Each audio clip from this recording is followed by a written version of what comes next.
सभी को नमस्कार। आज की जो हमारी वीडियो है वो 11th क्लास के बच्चों के लिए है। चैप्टर फर्स्ट है संविधान क्यों और कैसे। उसमें एक टॉपिक है होता है संविधान की जरूरत क्यों है, संविधान की आवश्यकता क्यों है। हर साल मिड टर्म और फाइनल में ये 6 नंबर के आने की संभावना रहती है। आज हम उसी क्वेश्चंस के बारे में जानेंगे और पता करेंगे वास्तव में संविधान की जरूरत क्यों थी और संविधान की क्या आवश्यकता है।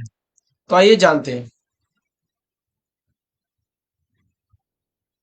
देखिए, जो भारत का संविधान है उसकी जरूरत हमें क्यों पड़ी। आपको पता है कि जो हमारा संविधान जो है 26 जनवरी 1950 को लागू हुआ था। 26 जनवरी 1950 को लागू होने के बाद हमारा अपना संविधान हो गया, हमारे अपने नियम कानून हो गए। कई बार मन में ये संशय होता है या दुविधा होती है या उत्सुकता होती है कि हमें वास्तव में संविधान की जरूरत पड़ी क्यों। तो आइए जानते हैं कि हमें संविधान की जरूरत किस लिए पड़ी। नंबर एक पॉइंट जो है, संविधान जो है तालमेल बढ़ाता है। जो हमारा संविधान है वो हमारे बीच में तालमेल बिठाता है। होता यह है कि भारत में कई धर्मों जातियों के लोग रहते हैं और इस विभिन्नताओं के बावजूद सब मिलजुल कर रहते हैं। आपको पता है हर धर्म, हिंदू मुस्लिम सिख ईसाई, पता नहीं कितने धर्मों के लोग भारत में रहते हैं। विभिन्न संप्रदायों के लोग रहते हैं, विभिन्न जातियों के लोग रहते हैं, विभिन्न भाषाओं के लोग रह रहे हैं। कहने का मतलब क्या है कि भारत में इतनी सारी विविधता है। इतनी सारी विविधता को एक साथ जोड़ के रखना ये भी एक बहुत बड़ी चुनौती है।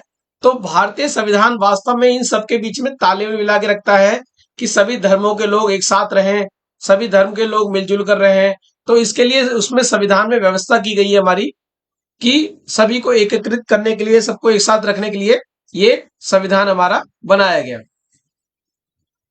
वास्तव में किसी भी समाज को चलाने के लिए कुछ बुनियादी नियम होते हैं और वो जो बुनियादी नियम होते हैं वो हमारे संविधान से ही प्राप्त होते हैं।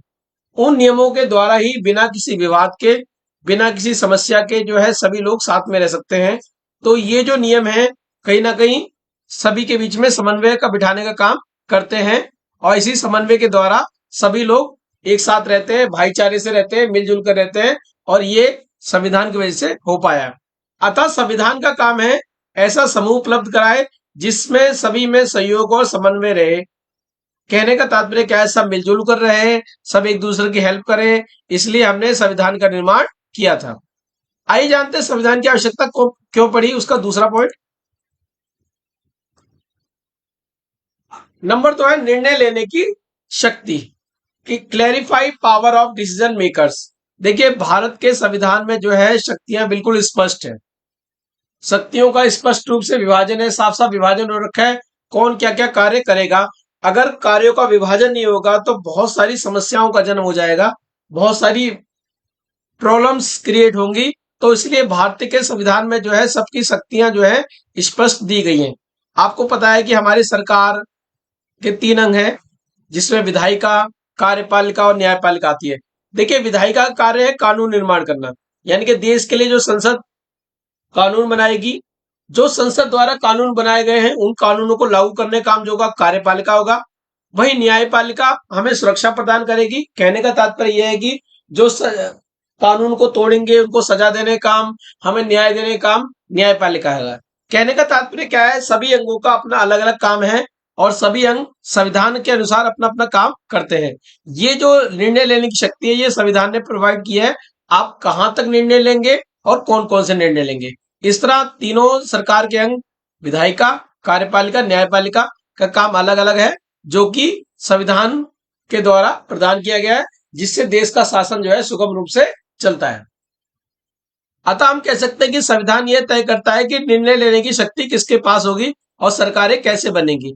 यानी कि जिसको भी शक्ति दी गई है वो उस शक्ति को संविधान से प्रयोग करता है, संविधान से लेता है और यही संविधान सबको शक्तियां प्रदान करता है।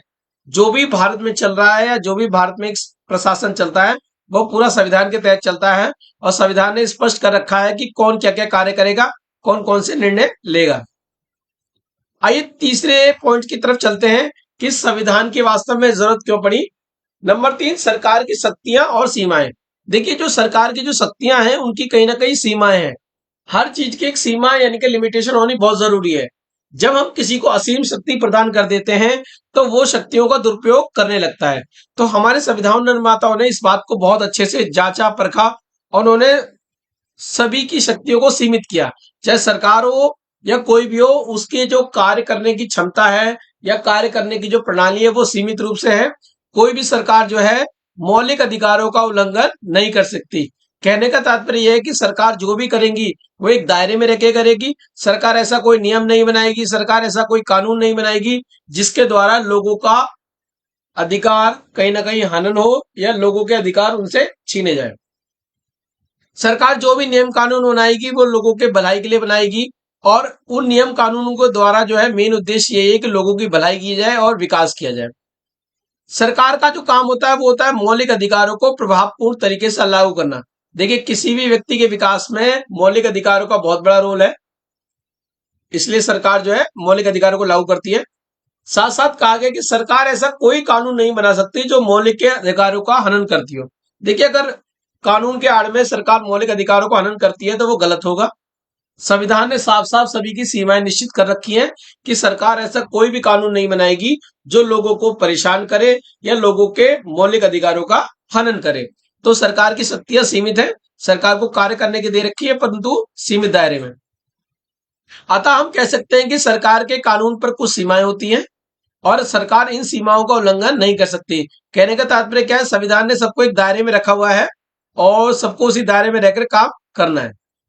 नंबर 4, समाज की आकांक्षाएं व लक्ष्य। देखिए, समाज की कई आकांक्षाएं होती हैं, कई लक्ष्य होते हैं। मेनली समाज का यही रहता है कि समाज में कोई भेदभाव ना हो, सभी हंसी खुशी रहें और सभी अपना विकास करें। इसको करने की जिम्मेदारी किसको दी गई है? इसको करने की जिम्मेदारी जो है सरकारों को दी गई है। देखिए, सरकार का काम होता है लोगों की आकांक्षाओं को पूरा करना, सरकार का काम होता है लोगों का विकास करना।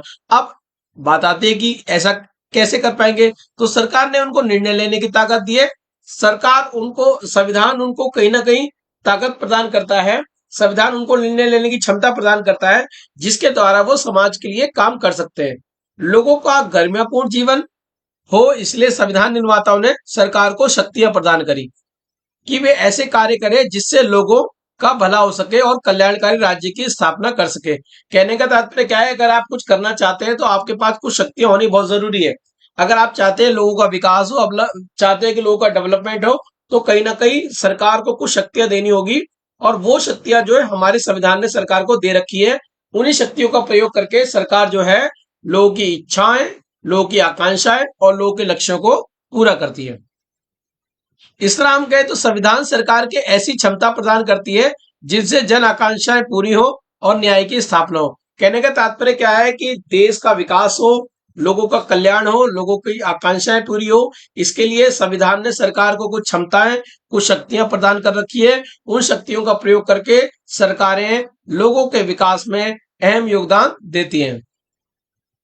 इस तरह हमने चारों पॉइंट को बहुत अच्छी तरह से समझ लिया। आशा करता हूं आपको इस वीडियो के माध्यम से ये पता चल गया होगा कि हमें वास्तव में संविधान की आवश्यकता क्यों पड़ी, संविधान की क्यों क्यों जरूरत पड़ी, और उन चारों पॉइंटों को भी आप अच्छे से समझ बना पाए होंगे।